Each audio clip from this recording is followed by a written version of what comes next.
Itulah makna kewaspadaan.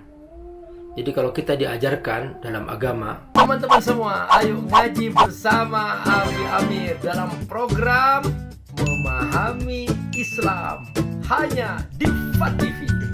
Ar-Rahman 'allamal Qur'an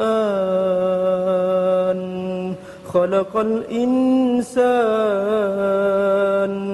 'allamahul bayan. Jangan lupa donasi untuk keberlangsungan FAT TV ini. Insya Allah semua yang Anda donasikan Allah akan mengganti dengan lipat ganda, karena di sini Anda beramal jariah. Ayo bergabung dalam dakwah FAT TV. Semoga Allah berkahi. Saudaraku rahimakumullah, hidup harus ada pertahanan.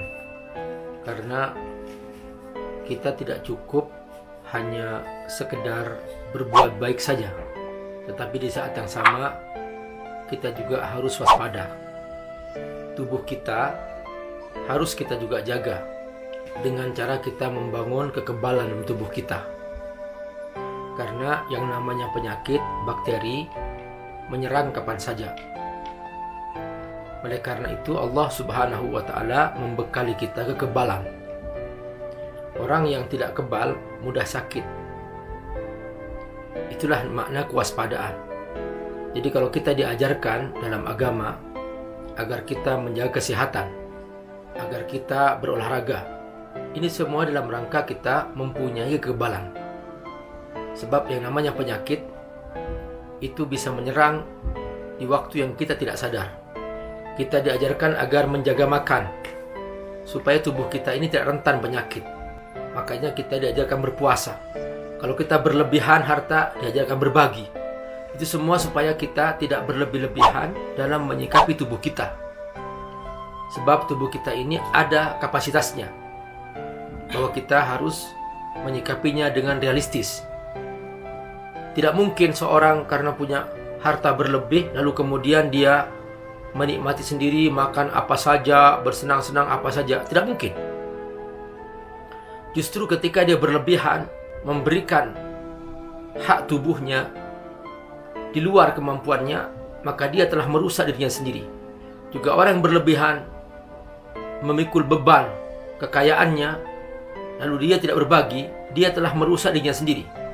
Makanya Allah sebutkan dalam Al-Quran, orang yang berlebih-lebihan menyimpan harta, dia pasti akan rusak.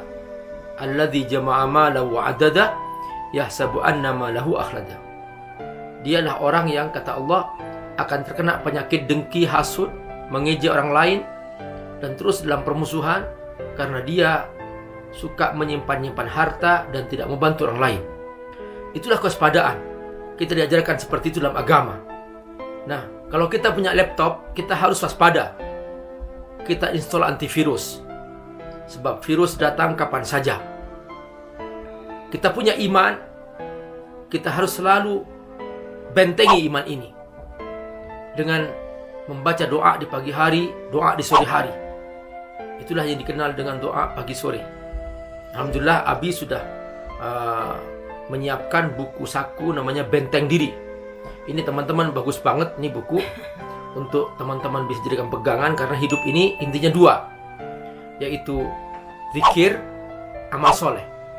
Nah, buku saku ini oleh Abi dipersiapkan untuk teman-teman yang memang dia ingin masuk surga. Dan isinya apa? Zikir, benteng diri, terus daftar amal soleh dengan faidah-faidahnya. Lengkap buku saku.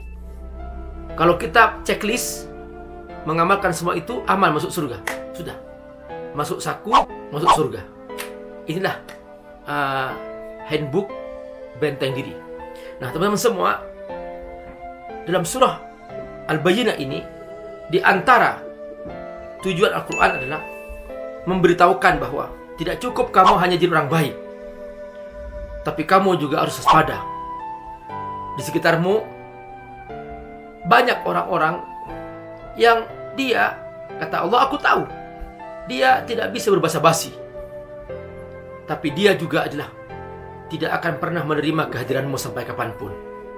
Walan tarda ankal yahud walan nasara hatta tattabi'a millatahum. Ada namanya orang Yahudi, namanya orang Nasrani, mereka tidak akan pernah ikut kamu sampai kamu pindah agama dan kamu ikut agama mereka. Ini yang Allah berikan aba-aba. Nah, di sini Allah sebutkan bahwa ada dua macam orang kafir. Yang pertama musyrik, kedua ahlul kitab. Di ahlul kitab oleh Allah diistilahkan khusus. Mengapa? Karena berbeda dengan orang musyrik. Kalau orang musyrik, dia tidak pernah menerima kitab, tidak pernah mendapatkan panduan wahyu, musyrikun. Tapi ahlul kitab, dia pernah menerima wahyu dari nabi-nabi mereka sebelumnya. Nah, terutama Yahudi Nasrani, mereka masih punya dalam kitab sucinya unsur wahyu. Makanya kalau kita buka kitab Bible misalnya, di situ ada perjanjian lama, ada perjanjian baru. Kalau perjanjian lama ini masih banyak percikan-percikan isi Taurat. Makanya banyak di situ kisah-kisah para nabi. Sekalipun sudah diubah-ubah oleh mereka. Kalau perjanjian baru sama sekali tidak ada hubungannya. Karena perjanjian baru ini murni karangan John Paul.